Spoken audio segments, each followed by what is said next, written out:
Mateus 14. Por aquele tempo, ouviu o tetrarca Herodes a fama de Jesus e disse aos que o serviam: Este é João Batista. Ele ressuscitou dos mortos e por isso nele operam forças miraculosas. Porque Herodes, havendo prendido e atado a João, o metera no cárcere, por causa de Herodias, mulher de Filipe, seu irmão. Pois João lhe dizia: Não te é lícito possuí-la. E, querendo matá-lo, temia o povo, porque o tinham como profeta. Ora, tendo chegado o dia natalício de Herodes, dançou a filha de Herodias diante de todos e agradou a Herodes.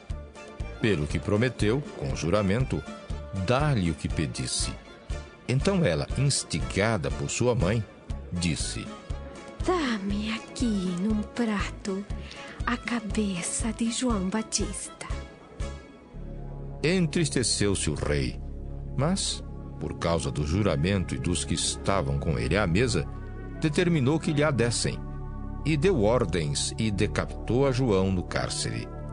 Foi trazida a cabeça num prato e dada à jovem que a levou à sua mãe. Então vieram os seus discípulos, levaram o corpo e o sepultaram. Depois foram e o anunciaram a Jesus. Jesus, ouvindo isto, retirou-se dali num barco para um lugar deserto à parte.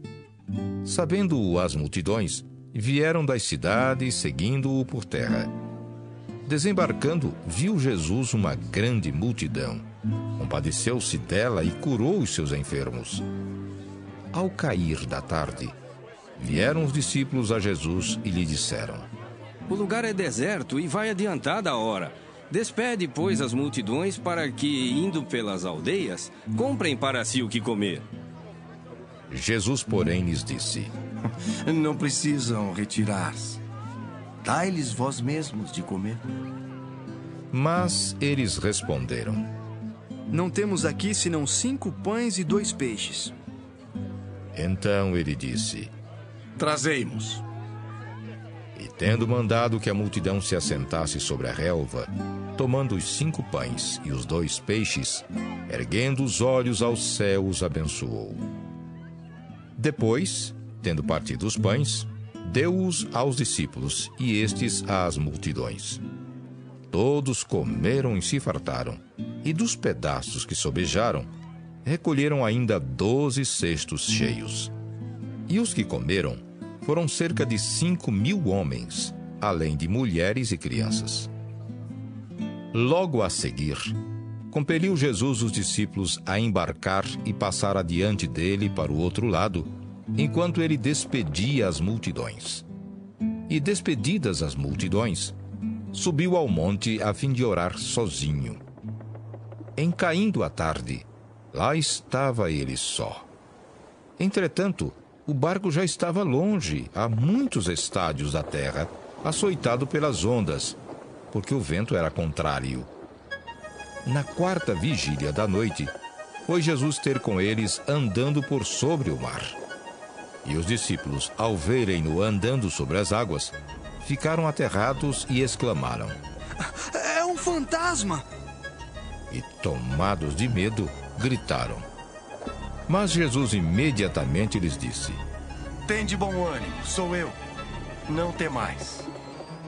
Respondendo-lhe Pedro, disse: Se és tu, Senhor, manda-me ir ter contigo por sobre as águas.